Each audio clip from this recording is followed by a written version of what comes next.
Falling out of love can be a long and painful process for an INFJ who has made a genuine and deep connection with someone.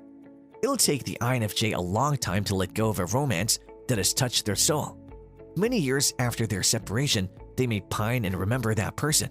When the other person is spiteful and cruel, it is often easier for the INFJ to let go, and the INFJ may enlist their door slam reaction. There will always be a part of the INFJ that'll hold on to that love in some way. Whether you're an INFJ wondering if you're falling out of love with a partner or if you've ever truly loved them in the first place, it's a difficult decision to make when you start doubting your own feelings. However, for this introspective type in particular, there are a few signs that can help to clarify this thought. So, here are 8 signs that an INFJ isn't truly in love. Number 8. The INFJ finds the needs of a partner inconvenient. The INFJ personality type is known for being givers and pleasers, especially in romantic relationships. Of course, when there's a sense of comfort and stability involved, such as in a long-term relationship, these pleasing tendencies may wane slightly, but they never completely disappear. As a result, if an INFJ discovers that their partner's needs, which they normally take on as their own, have become just a total annoyance, this empathetic type is either seriously burned out or significantly uninvested in the relationship. Yes, an INFJ has specific needs when it comes to conserving energy, but they would never pass up an opportunity to be there for their loved ones. When their partner needs a shoulder to cry on or a listening ear and the INFJ feels like they're asking for too much, you can bet they don't love them. Number 7. They discuss their partner's private moments with their friends. INFJs are private and reclusive, rarely discussing their romantic lives with friends and family. Not only would an INFJ prefer to keep things to themselves, but they often trust their own intuitive analysis more than they do other people's advice. As a result, when they find themselves discussing their partner and his or her behaviors, it may appear out of character. Whether the topics of conversation are used as a commodity of entertainment or the INFJ is simply looking outside of their own heads for alternative viewpoints, they should begin to question whether they genuinely care about them. Most people talk about their significant other during times of uncertainty, but when the INFJ starts sharing private details and attaching negative opinions to their partner's life decisions, as if they aren't your other half, you probably don't consider them a life partner. Number 6. They've put a mental expiration date on the relationship.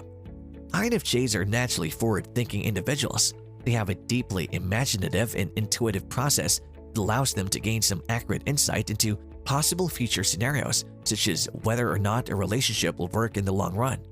If you're an INFJ and you're thinking, "I'll see how this goes for another few months," or you're blank when thinking about a long-term future with this person, you need to do some self-reflection.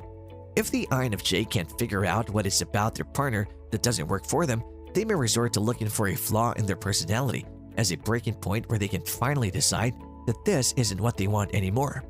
This process can cause you to blame problems in your relationship on them and make a big deal out of minor issues.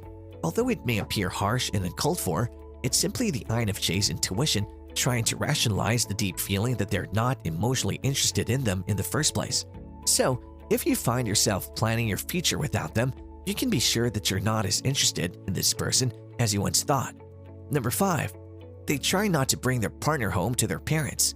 In terms of privacy, INFJs will not only introduce their new partner to their friends and family if they're completely certain of them. Nonetheless, bringing someone home to meet their closest family members is an exciting aspect of starting a new relationship, and they don't want to associate any apprehension with this sometimes nerve-wracking situation. So, if you're an INFJ in a newer relationship and find yourself avoiding this milestone, you should ask yourself why. It could be that you don't see the point of it all. In other words, they don't stay around for long. On the other hand, if you're an INFJ in a long-term relationship and find yourself avoiding bringing your partner to family functions when you used to look forward to having them as your plus one, it could be a sign that you're losing feelings for them and reclaiming your independence. Number 4. They find ways to keep themselves occupied in the absence of their partner. When they have good reasons, INFJs excel at procrastination. One of the primary reasons is a lack of enthusiasm for the task at hand. The same can be said for a stale relationship. Maybe they stay late after work to avoid spending the evening with their partner, or they make weekend plans all the time to avoid feeling obligated to spend time with their partner. With quality time as one of their most important love languages, an INFJ in love will balance their life so that they have enough time for the other person, usually more than anyone else in their lives. Even if you don't go as far as avoiding home entirely, This sign could come in the form of finding tasks around the house that'll excuse you from having any downtime to connect with your partner.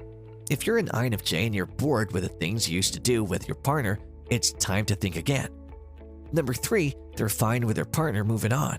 When an INFJ loses feelings or interest in anything in life, whether it's a relationship, a job, or even living space, they never wish anything bad on what they're fleeing. When it comes to falling out of love, an INFJ always asks, can I be happy for them if they move on? If the answer is no, it's possible that some feelings can be rekindled. If an INFJ can confidently state that they would be happier knowing that their partner is happy with someone else rather than remaining in this mutually stale relationship, it's time to dig a little deeper. Similarly, when the thought of being with other people does not elicit any emotional responses from the INFJ other than relief, love has died. Number 2, they're planning their escape secretly.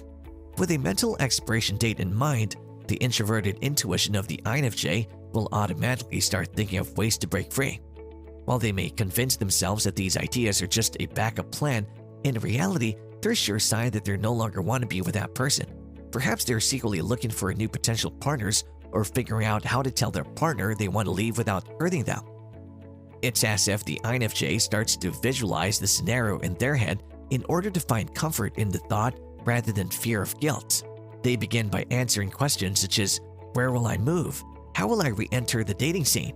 What hobbies will I pursue to fill my spare time? And so on.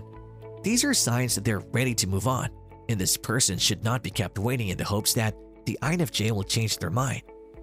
Number 1, they do not call or text their partner voluntarily.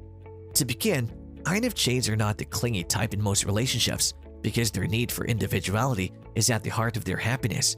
Even in an INFJ relationship, however, proper connection is based on desired communication and should almost never be accompanied by feelings of needing to avoid communicating.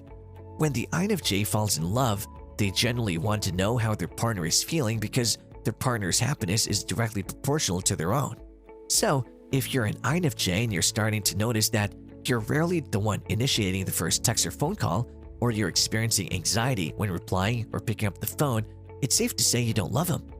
To be honest, you might even find them annoying, whereas before you would eagerly await their texts and phone calls throughout the day. According to these signs, are you even in love? Please leave a comment. As always, like and share this video, and subscribe to our channel for more psychology updates.